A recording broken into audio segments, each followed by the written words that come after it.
back again. Today I'm going to make another Halloween wreath. I'm going to use skeleton and a couple of other things, and it's going to be a funny one. So let's have a go. You're going to need a little twig wreath. You're also going to need a skeleton, some wire, some ribbon, and some spiders and a bit of webbing. You can make a bow from this ribbon, or you can use decor mesh to make a bow. I will only need a small bow because of how I'm going to do it, but I'm going to show you how it goes.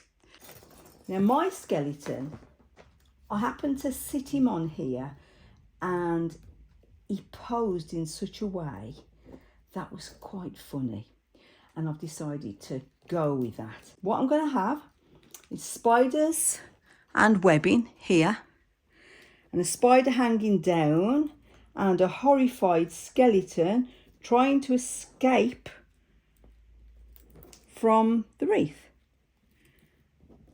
So we want him in such a position as he's looking at the spider, or spiders, but getting off the wreath. You get the idea? So we need to wire him on. That's kind of the position I want.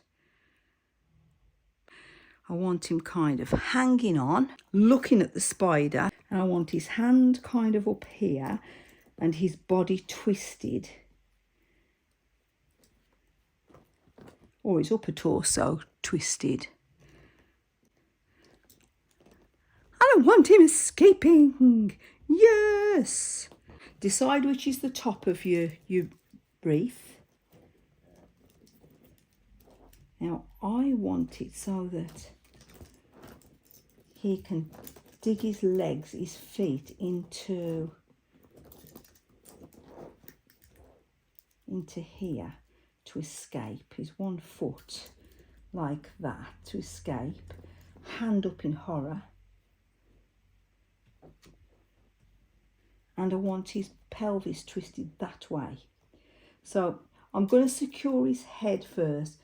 I want him looking that way.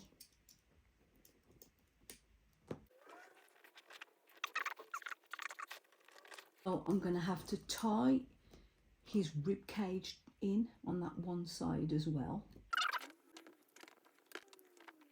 Let's just pull that up a bit where he's fastened in. I can add more wire once I've got him actually in the position I want him. Now getting that secured to be just that position is the challenge. Just securing his thigh. Just that little anchor points just to hold him. Right, foot secured. I think if I can just secure his hand there now.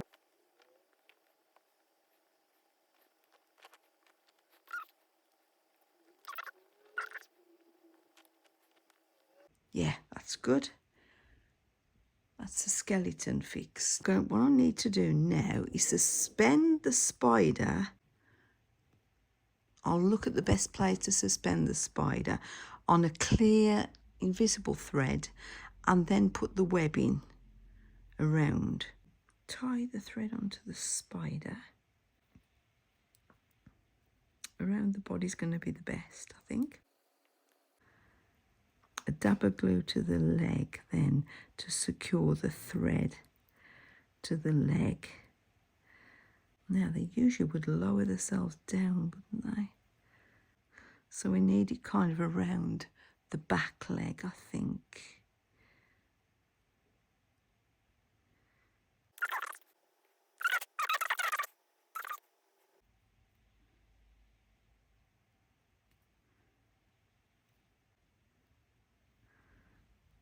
Now let's have a look. That's fine, that's fine. That'll be perfect. I'm going to put spider's web on here now. Just snip these bits off. And get a dab of glue. Just need to put a dab of glue onto this spider to hold that thread to stop it from unravelling. Right, just do the knot on his body just there. Right, next I want to attach some of this spider webbing, and I don't want it blowing away, so I'm going to have to glue it in place.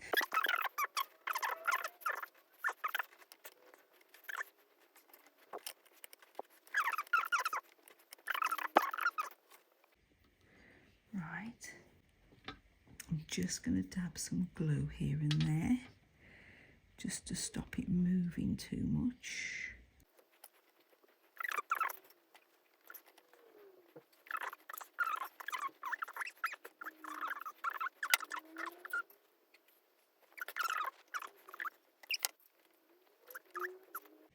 Right, I think if I fix another spider here, that's going to hold the webbing down a little bit.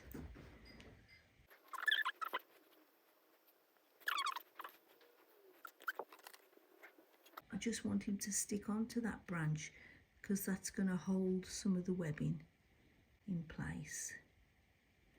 The wreath is pretty much done, apart from I'm going to hang another spider off here. But next is the fixing. I'm going to put ribbon on the top of mine, but only a narrow ribbon. It's because of the fixing, the thing I'm fixing it to outside. I'm going to fix it onto my door with this. You see, it's a wreath holder that goes over a door. My door won't close with this on. I'm going to unscrew this to get it off this bracket.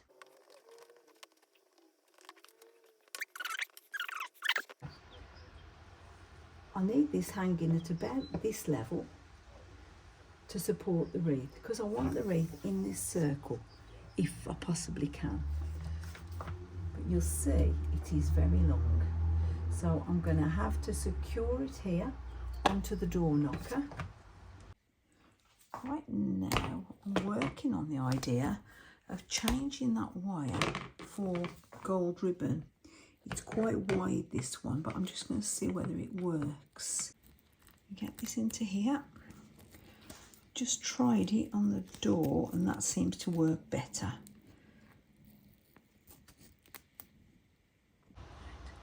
Right, I've fastened that at the back. I'm just going to tie it through here now. And through here. I think it looks nicer.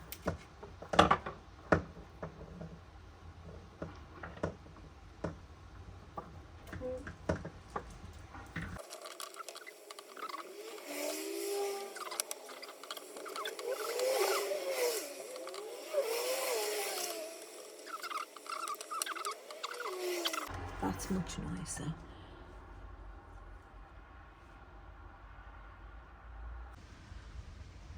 Okay, I decided the best way to fix the wreath to this was with a tiny little thin ribbon bow. And I'm going to put some lights inside the skeleton. Next stage is fitting the lights. But the lights, I've got a tiny little battery pack.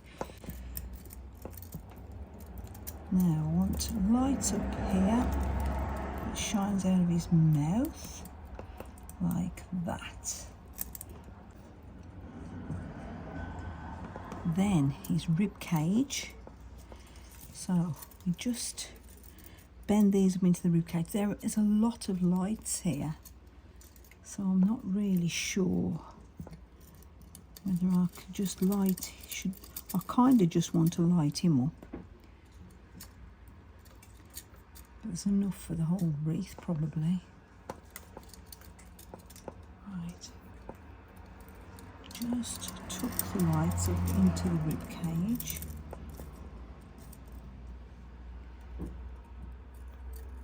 That looks good. Little circles round around your finger, push them up inside. Right, I've decided just to light the skeleton up. And this is the little battery box. It's 2 LR32 batteries.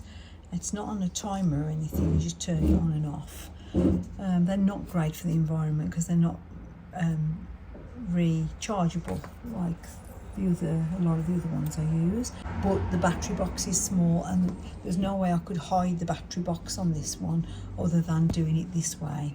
Right, the wreath's finished. I've set it up in here exactly as it will be on the door. I decided to light the skeleton up, just the skeleton, because it's going to look most effective in the dark with the light coming out of his mouth and the light behind the rib cage, and he's just highlighted with lights as you go round. And then we've got this little battery box that's easy to hide. That's why I've chosen that one. It's not a big wreath, but perfect for the little aperture on my door. You can make a much bigger one. And talking of making much bigger ones, I'm going to be making one from branches for you. Branches, twigs. I'm going to show you how to make a wreath base. No metal at the back, just the branches. I'll show you how to do that next. All wired in and a bow on the top. So you've got a starting point for your wreath without having to buy something like this. Anyway, come back again and I'll show you that next time. Thanks for watching.